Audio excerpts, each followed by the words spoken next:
From Cop City to the military entertainment complex, Killer Mike has taken Malcolm X's prescient statement that the police do locally what the military does internationally to a whole new level. I mix what I like, what I like, what I like, what I like, what I like.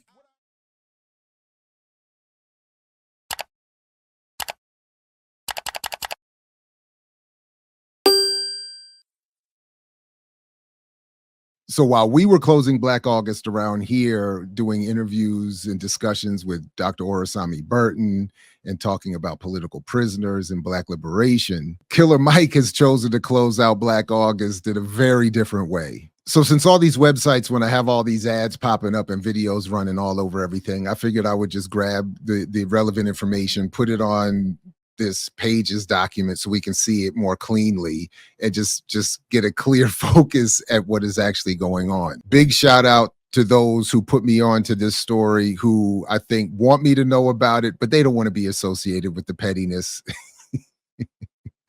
But apparently I'm here for that. But all jokes aside, it's really not petty. What this actually speaks to is a pretty serious problem, and speaks to the colonial relationship that is still held between Black people in the United States, and speaks to the colonial function and the neo-colonial function being played in that relationship vis-a-vis entertainment, celebrity, and popular culture, and the cultural expression of the colonized. So that rap music would be headed in this direction or have been taken in this direction makes perfect sense. So the story here, Killer Mike presses the detonator on new ELP produced Call of Duty Black Ops 6 song.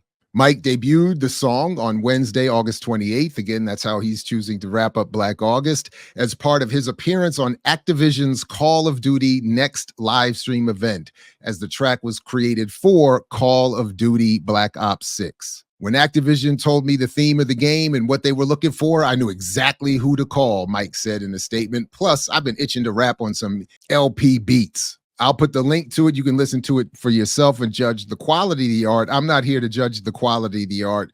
I'm here to judge the relationship between a nominally political MC, or any MC for that matter, but someone who consistently presents himself as a progressive political figure, an activist, once again demonstrating the shortcomings of his analysis and the limitations of his politics, and more importantly, demonstrating that, again, neo-colonial relationship held between Black people in the United States and pop art and the cultural expression created in that context. So here we have this highly militarized game, and as we're going to see, more than many may even realize, and Killer Mike is teaming up to contribute, happy to contribute and support the broader mission. In other words, it seems like when fintech bank front plans fail, like the Greenwood so-called bank initiative, go get a defense contract.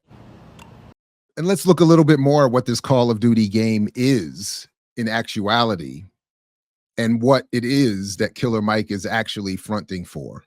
In this story from November of 2022, in Mint Press, link is in the show description, Call of Duty is a government psyop. These documents prove it.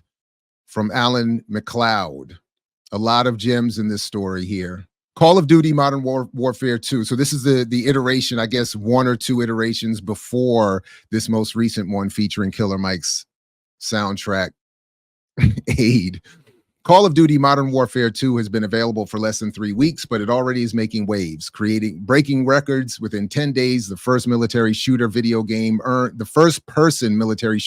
game earned more than $1 billion in revenue. Yet it also has been shrouded in controversy, not least because missions include assassinating an Iranian general, clearly based on Qasem Soleimani, a statesman and military leader slain by the Trump administration in 2020, and a level where players must shoot drug traffickers attempting to cross the US-Mexico border. Wow. The Call of Duty franchise is an entertainment juggernaut, having sold close to 500 million games since it was launched in 2003. Its publisher, Activision Blizzard, is a giant in the industry behind title games Guitar Hero, Warcraft, StarCraft, Tony Hawk's Pro Skater, Crash Bandicoot, and Candy Crush Saga series. Activision Blizzard is, of course, also a subsidiary, apparently, of Microsoft. But more importantly, it seems to be a subsidiary of what McLeod is calling here the military entertainment complex. It has been a matter of public record that American spies have targeted and penetrated Activision Blizzard games. Documents released by Edward Snowden revealed that the NSA, CIA, FBI, and Department of Defense infiltrated the vast online realms such as World of Warcraft, creating make-believe characters to monitor potential illegal activity and recruit informers. Indeed, at one point, there were so many U.S. spies in one video game that they had to create a deconfliction group as they were wasting time unwittingly surveilling each other. Virtual games, the NSA wrote, were an opportunity and a target-rich communication network. In September 2018, for example, the United States Air Force flew a group of entertainment executives, including Call of Duty Activision Blizzard producer Coco Francini, to their headquarters at Hurlburt Field, Florida. The explicit reason for doing so, they wrote, was to showcase their hardware and to make the entertainment industry more credible advocates for the U.S. war machine. We got a bunch of people working on future blockbusters. Think Marvel, Call of Duty, etc. Stoked about this trip, wrote one Air Force officer. Another email notes that the point of the visit was to provide heavy hitter producers with AVSOC, Air Force Special Operations Command, immersion focused on special tactics airmen and air-to-ground capabilities. This is a great opportunity to educate the community and make them more credible advocates for us in the production of any future movies, television productions on the Air Force and our special tactics community, wrote AVSOC Community Relations Chief. To make them more credible advocates. Shout out, as they do in this article, Theaters of War. You can check the link in the show description for our discussion of that great documentary, which talks a lot about the relationship of the Pentagon and the CIA to Hollywood, as it says here in the thumbnail. It's an excellent documentary. The military held considerable influence over the direction of Call of Duty games. In 2010, its producers approached the Department of Defense for help on a game set in 2075 for a future war with China. Not only does Activision Blizzard work with the U.S. military to shape its products, but its leadership board is also full of former high state officials. Chief amongst these is Francis Townsend, Activision Blizzard's senior counsel, and until September, its chief compliance officer and executive vice president for corporate affairs.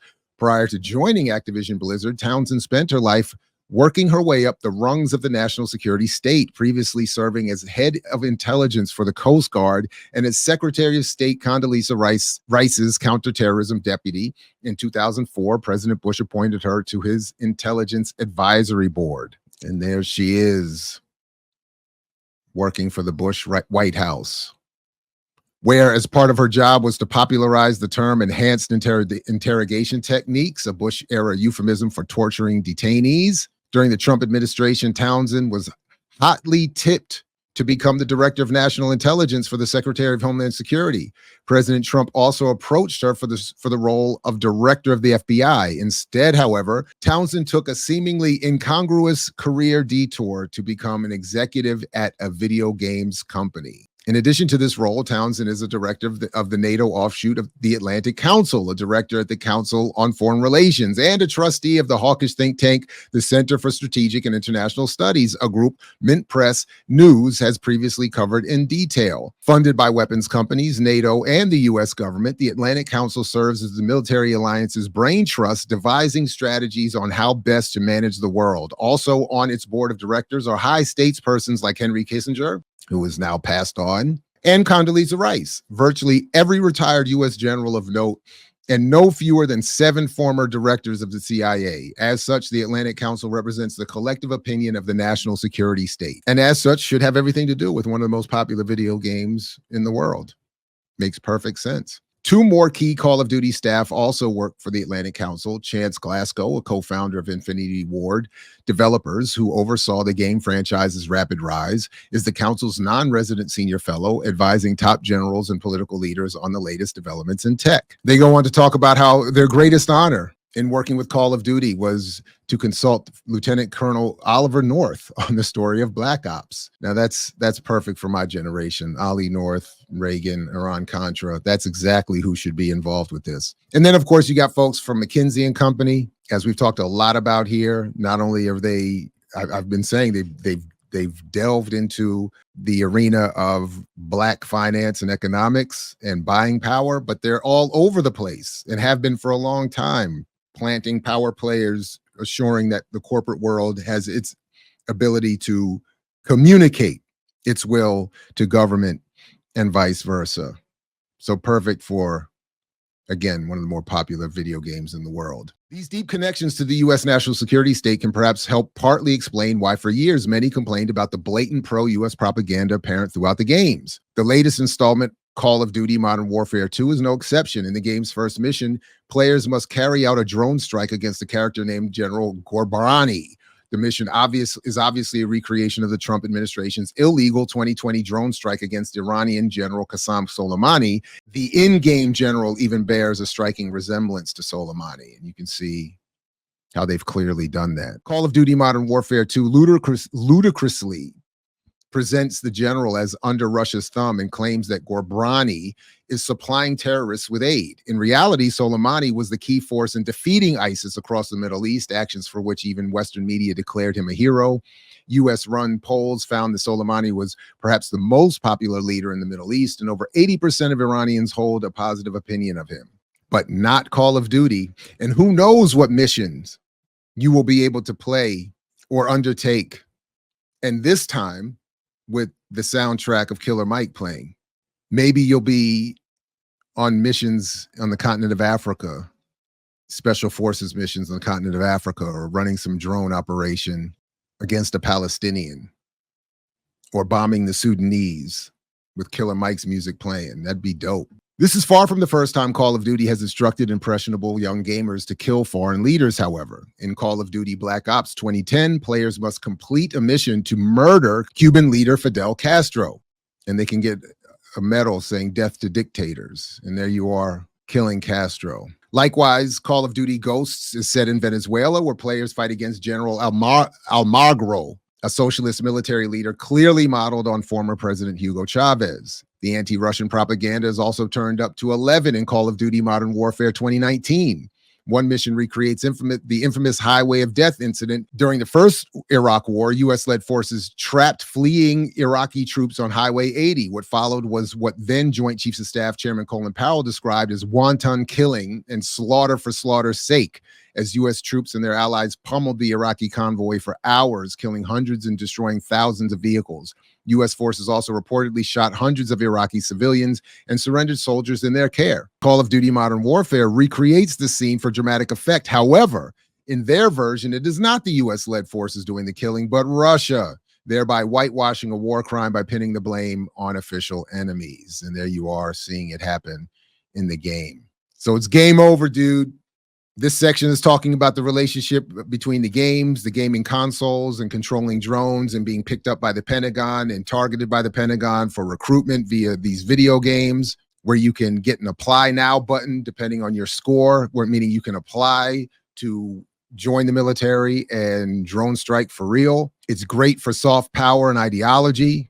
Clearly, as it was mentioned, impressionable young kids playing these games. But it's all about serving the imperial war machine. But Mike isn't alone, and McLeod is back again with a more recent article, similarly themed. So from just about a week or so ago, from Fight the Power to Work for It, Chuck D, Public Enemy, and how the CIA neutralized rap. McLeod's recent story, also in Mint Press News. Surprising many, legendary rapper and activist Chuck D appeared at the White House earlier this summer, announcing that he was joining forces with YouTube and Anthony Blinken's State Department to become one of Washington's global music ambassadors, a role directly modeled on Washington's Cold War era efforts to use the arts to inspire U.S.-backed regime change in Eastern Europe, and to use musical tours as covers that the CIA could use to assassinate foreign leaders. Among those gathered with Chuck D, Herbie Hancock, and honestly, a few names that I'm not familiar with. There's Chuck D from when we once knew him, before the downfall and before the cultural Cold War. Shout out to Francis Stoner Saunders, still one of the best books I think you could read on this subject. We'll continue to raise up that resource.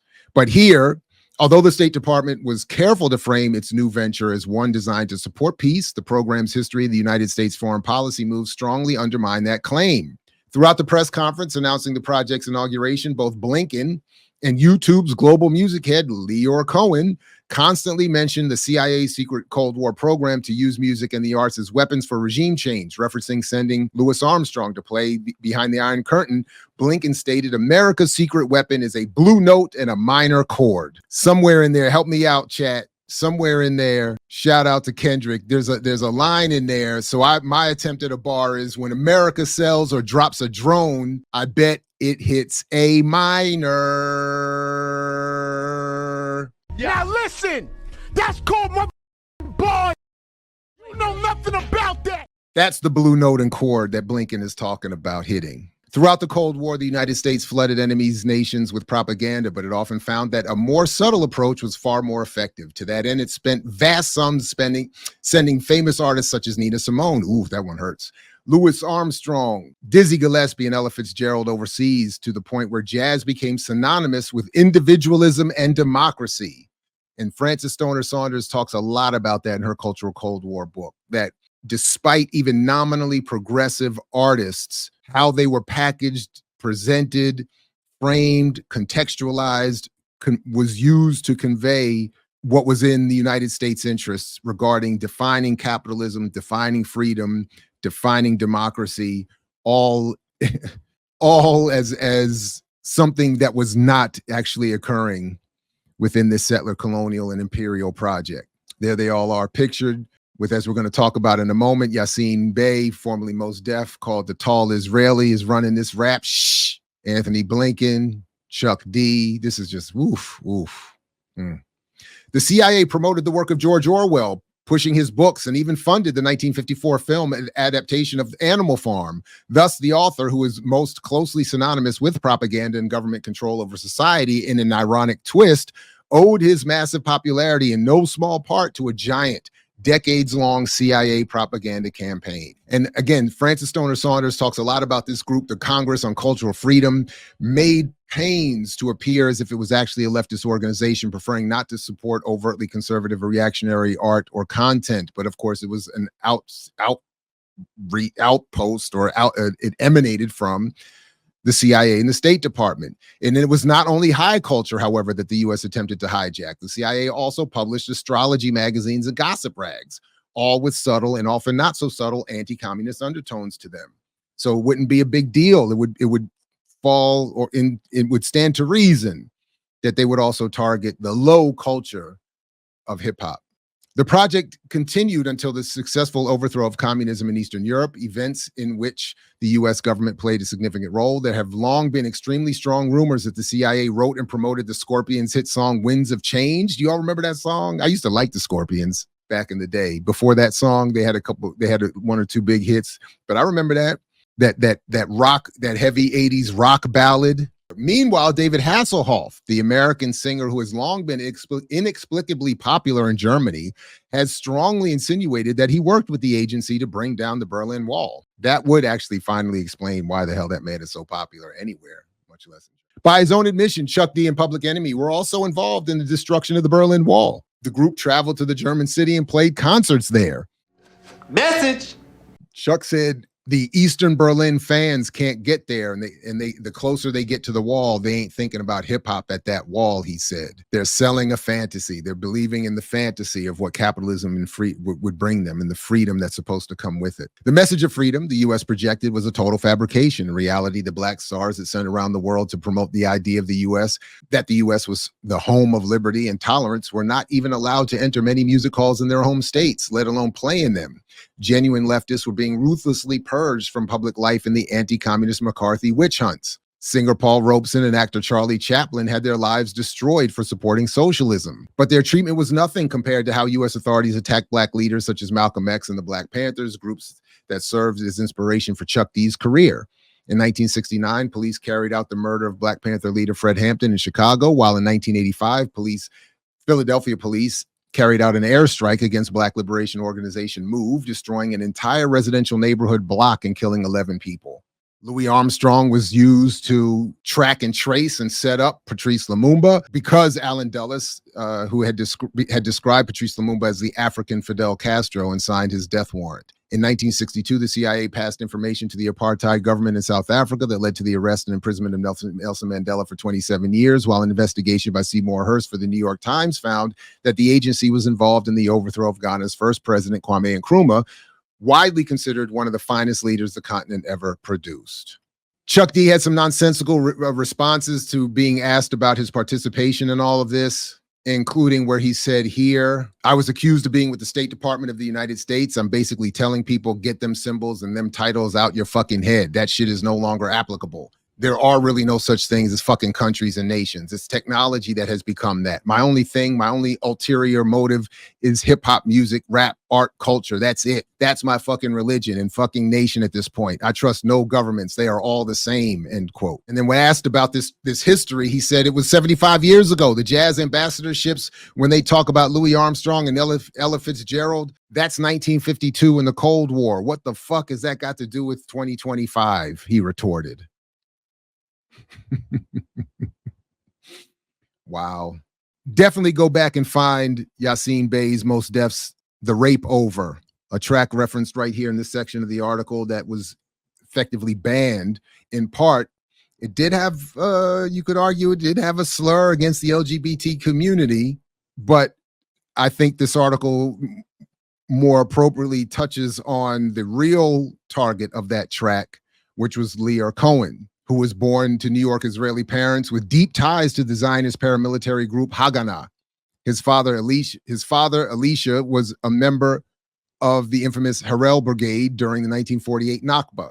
The Harel Brigade played a pivotal role in the killings of thousands of Palestinians and the expulsion of hundreds of thousands more. This included carrying out biological warfare against the indigenous population. After the 1948 war, he became an officer in the Israeli Defense Forces, or occupation forces. Lear's formative years included living in Kfar Haim in Israel, a settlement named after Haim al-Rosaruf, a Zionist negotiator who worked with Nazi Germany in the 1930s, transferring German Jews and their assets to historic Palestine.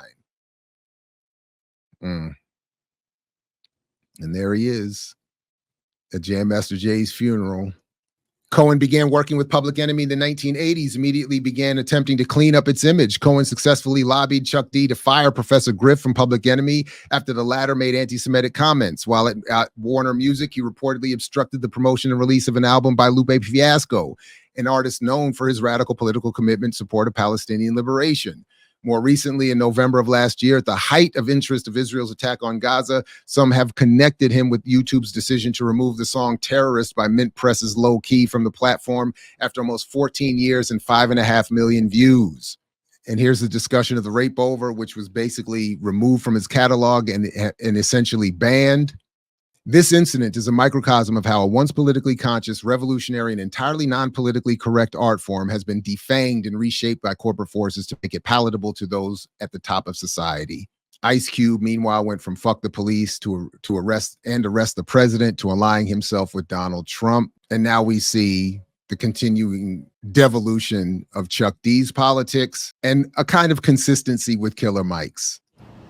So the link to that article and all the articles is in the show description. This last article wraps up with a discussion of what was attempted in Cuba, trying to promote cultural expression against the Cuban Revolution, consistent with what we've just been talking about here. But again, the point for me, aside from a kind of I told you so, is not just the little bit of fun I am admittedly having with this Killer Mike story, but the non-fun I'm really having with what it actually speaks to about the politics in relationship to our cultural expression and to the politics of those purporting to be some sort of progressive leadership or heirs to prior radical movements. All right, everybody, thanks again for checking this out. Like, share, subscribe. Patreon link is in the show description. Join the channel. The link to do that is in the show description. As always, peace only if you're willing to fight for it, like Fred Hampton used to say. And I'll catch you next time right here at I mix what I like, what I like, what I like, what I like, what I like.